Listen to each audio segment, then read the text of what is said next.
Hi hello నమస్తే, welcome back to iDream media. Breaking news, Trump 85,000 వీసాలకి రద్దు చెప్పాడంట. మరి ఎందుకు అయి ఉంటుంది? సో తెలుసుకుందాం. వీటిపై మనకి విశ్లేషణ ఇవ్వబోతున్నారు హైకోర్టు అడ్వకేట్, ఇమిగ్రేషన్ లాయర్ అయిన పృథ్వీ గారు. సార్తో మాట్లాడదాం. నమస్కారం సార్. హాయ్ విరాట్. 85,000 వీసాలు అంటే అది నార్మల్ థింగ్ కాదు, అది అంత చిన్న విషయం కూడా కాదు. ఎందుకు రద్దు చేశాడు, ఏ విషయం మీద రద్దు చేశాడు? H1 అండ్ H4 ఇవి ఎక్కువ ఉన్నాయని చెప్పేసి వినిపిస్తూ ఉంది ఇందులో వార్తలు. ఇది ఎంతవరకు నిజం? రద్దు అయితే ఎక్కడా చేయలేదు విరాట్. ప్రపోజల్ కూడా ఇంకా వాళ్ళ పార్టీలో డిస్కషన్, అంటే ఇప్పుడు మన ఏదైనా ఒక రూలింగ్ పార్టీ ఉందనుకో, ఈ రూలింగ్ గవర్నమెంట్ ఉందనుకో, దానికి సంబంధ పార్టీ ఒకటి ఉంటుంది. ఆ పార్టీలో ఏమన్నా వాళ్ళ హెడ్ టేబుల్ సమావేశం లేకపోతే కాఫీ టేబుల్ సమావేశం జరిగిందేమో తెలియదు, కానీ 85,000 అనేది ఎప్పుడు కూడా it's a figure wear H1B వీసాలు తీసుకెళ్లేటువంటి ఫిగర్ అది. దానిలో 40,000 to 60,000 మాస్టర్ డిగ్రీస్లో ఉండే వాళ్ళు తీసుకుంటారు. మిగతా వాళ్ళందరినీ కూడా బ్యాచిలర్ డిగ్రీస్లో ఉండే వాళ్ళు తీసుకెళ్తారు. H1B వీసాలో ఎప్పటి నుంచో నడుస్తుంది. కాకపోతే ఈసారి ఏం చేశాడంటే స్కేలింగ్ అనేది పెట్టాడు. అంటే లెవెల్ 1, లెవెల్ 2, లెవెల్ 3, లెవెల్ 4 అని ఒక స్కేల్ పెట్టాడు. లెవెల్ 4 ఎంప్లాయీ ఎట్లా ఉండాలి, సూపరింటెండెంట్ అయ్యే రేంజ్లో ఉండాలి. లెవెల్ 3 అనే వాళ్ళు ఎవరు ఉండాలి, అక్కడ కొంచెం టెక్నీషియన్ ఉండాలి. లెవెల్ 2 ఎవరు ఉండాలి, ఈ రోల్స్కి ఎవరెవరు సెలెక్ట్ అవ్వాలి అన్న దాని మీద అక్కడ ఒక స్కెచ్ చేయటం అయితే జరుగుతుంది. దాన్ని బట్టి సెలెక్షన్ అది చేయాలి. H1B అంటే లెవెల్ 1 వాళ్ళకి లెవెల్ 3, 4 వాళ్ళని సెలెక్ట్ చేసుకోకండి. లెవెల్ 1 వాళ్ళకి ఎప్పుడు కూడా అంటే హయ్యెస్ట్ పే శాలరీ ఏదైతే మీరు ఇస్తున్నారో ఆ శాలరీ అనేది రేషియోస్ అనేది చూసుకోండి. ఒక గైడ్ లైన్స్ అయితే ప్రకటించడం జరుగుతుంది. అంతేగాని 85,000 మూసేయటం, దారులు మూసేయటం అంటే కంపెనీస్ అన్నీ కూడా అక్కడ ప్యాకప్ అయిపోతాయి.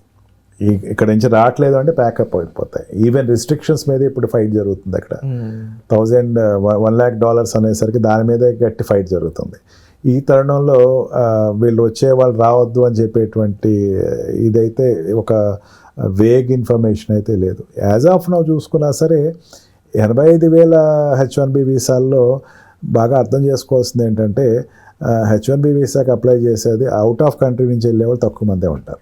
ఆల్రెడీ అక్కడ ఉన్నవాళ్ళు F1 వీసాలో ఉన్నవాళ్ళు, L1 వీసాలో ఉన్నవాళ్ళు, B1 వీసాలో ఉన్నవాళ్ళు, మళ్ళీ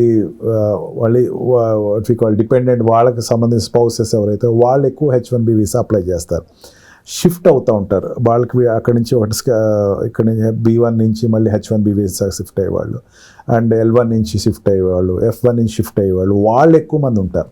మాస్టర్ డిగ్రీస్ తీసుకుని వాళ్ళు టైం అయిపోతుందేమో H1B తీసుకోవాలి, వాళ్ళు ఎక్కువ శాతం ఉంటారు. కానీ అమెరికా నుంచి, ఇండియా నుంచి డైరెక్ట్గా నేరుగా H1B వీసా మీద వెళ్ళిపోయి జాబ్ తెచ్చుకునే వాళ్ళు ఉంటారు. ఒక సైకిల్ ప్రాసెస్ అది.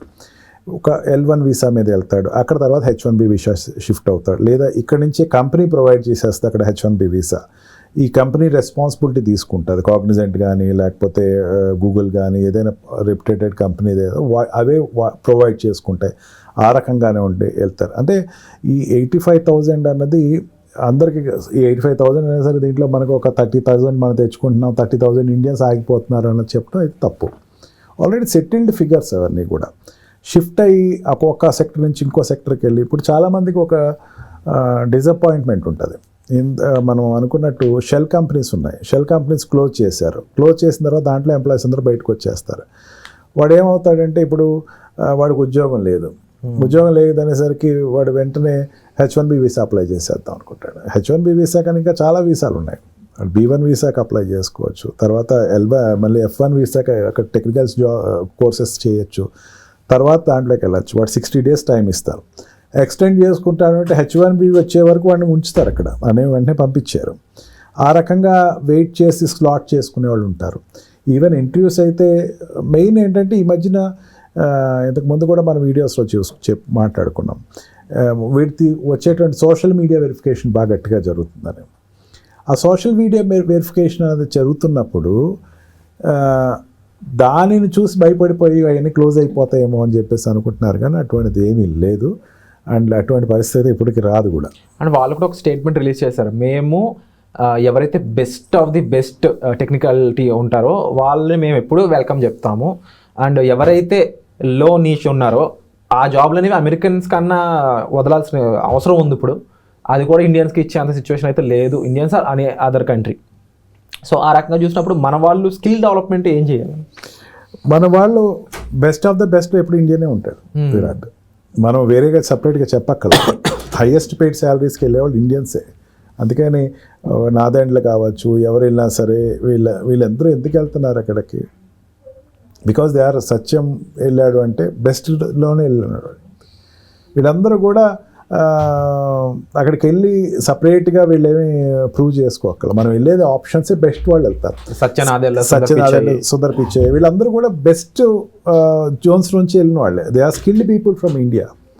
వాళ్ళు ఇక్కడి నుంచి వెళ్ళేటప్పుడు తర్వాత అక్కడికి వెళ్ళి ఆపర్చునిటీ. ఇప్పుడు మనకి ఏమవుతుందంటే ఇండియాలో ఒక ఎంప్లాయ్మెంట్స్కి హైయార్కీ ఉందనుకో విరాట్. ఒక ఎంప్లాయీ ఉంటాడు, ఆ ఎంప్లాయీ చాలా టాలెంటెడ్. క్యాస్ట్, క్రీడు, సెక్స్, రేస్ వల్ల ఏమవుతాడంటే వాడు ఎదగడు. అవును, వాడు అక్కడే ఉండిపోతాడు. వాడు ఎన్నాళ్ళు ఉంటాడంటే ఎవడో వచ్చి లిఫ్ట్ ఇచ్చే వరకు వాడు ఎదగడు. యూఎస్లో అట్లా కాదు. ఏ చిన్నది ప్రూవ్ చేసినా సరే వాడికి ఒక మంచి అప్రిషియల్ ఉంటుంది.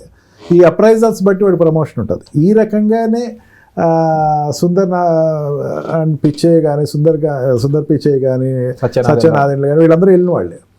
అంటే వాళ్ళు ఈ రకంగా ఇండియన్స్ ఎప్పుడు కష్టపడే వ్యక్తులే. మనం స్పెసిఫిక్గా చెప్పాల్సింది ఏంటంటే డెడికేటెడ్గా వాళ్ళు పని చేయాలి అనే ఫీలింగ్ ఉండి, నేను ఎటువంటి ఈజీ మనీ కోసం వెంపర్లాడకుండా కంపెనీస్ రెగ్యులర్గా ఒక కంపెనీ నుంచి ఇంకో కంపెనీ ఎక్కువ ఇస్తున్నట్టు అక్కడికి వెళ్ళటం, అక్కడికి ఉండేసరికి లీవ్స్ ఉన్నాయంటే ఇంకో కంపెనీ, ఇట్లాగా మారకుండా ఒకే కంపెనీలో స్టాగ్నేటెడ్గా మనకి ఎక్కువ ఉంటుంది. అది మన ఊతపదం కూడా, కంపెనీ మారలేదా ఈ మధ్యన చాలా నాళ్ళు చేస్తున్నాడు అంటాడు సాఫ్ట్వేర్ వాడు. అంటే మారటం వల్ల అడ్వాంటేజ్ ఏంటంటే బ్రేక్ తీసుకుందాం అంటాడు. ఇటువంటివి కాకుండా నీ టాలెంట్ గుర్తిస్తే కనుక be there. Main health sectors ఉంటాయి విరాట్. హాస్పిటల్ వాళ్ళు అటాచ్ అయిపోతారు. ఈ హాస్పిటల్లో పనిచేసి నిరంతరం వీడు అదే హాస్పిటల్లో స్టిక్ ఆన్ అయితే డైరెక్టర్ రేంజ్కి వెళ్ళిపోతారు వీడు. మన ఇండియన్ హాస్పిటల్ ఎక్కడ దొరకదు అది ఆపర్చునిటీ. ఒక డాక్టర్ ఉన్నాడంటే ఆ డాక్టర్ ఎప్పటికీ డాక్టరే, సీనియర్ డాక్టరు, లేదా మహా అయితే ఏంటంటే డిపార్ట్మెంట్కి ఒక డీన్ అవుతాడు. కానీ అక్కడ అట్లా కాదు, డైరెక్టర్ అయిపోతాడు. అది వాడు షేర్ ఆఫర్స్ ఇస్తారు, నువ్వు చేసిన దానికి నీ షేర్స్ ఇస్తున్నావు, ఈ షేర్స్ నువ్వు తీసుకో. షేర్స్ అక్యూములేట్ అవుతాయి, ఒక రోజుకి ఆ డైరెక్టర్ అయిపోతాడు. డైరెక్టర్ బోర్డులో కూర్చుంటాడు అక్కడ. అంటే రిటైర్మెంట్కి వచ్చేసరికి బోర్డులో కూర్చునే స్థాయి అక్కడ వరకు, అక్కడ మాత్రం కంపెనీలో ఓనర్షిప్ అనేది వస్తుంది. ఈవెన్ సాఫ్ట్వేర్ కంపెనీస్ అయినా అంతే. అందుకని ఏంటంటే ఇది ఎవరు ఒక పైన ఒక వంశపారపర్యంగా ఉండే డైరెక్టర్స్ ఎవరు పైన ఉంటారు, అందరూ కూడా ఈ రకంగా సెటిల్ అయిన వాళ్ళే.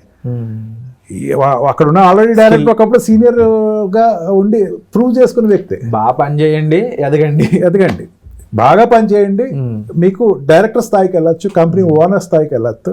అదే సుందర్ పిచ్చయ్య స్టోరీ కావచ్చు, అదే సత్యం నారాయణ స్టోరీ కావచ్చు. They are no men in India. ఇప్పుడు వాళ్ళు ఇండియాలో పనిచేస్తుంటే వాళ్ళు సీనియర్ రోల్లో ఉండేవారేమో, కానీ అక్కడికి వెళ్ళి ఓనర్స్ అయ్యారు వాళ్ళు.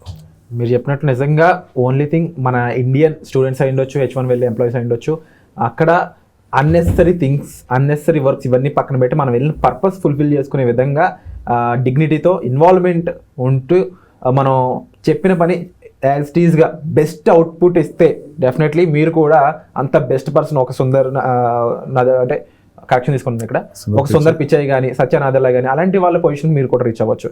కాకపోతే ఎవరైతే ఈ రూల్స్కి ఎగెనెస్ట్గా వెళ్తారో డెఫినెట్లీ వాళ్ళు అక్కడ శిక్షార్హులు అవుతారు. And definitely visa cancel India కూడా వచ్చే సిచ్యువేషన్స్ ఉంటూ ఉంటాయి.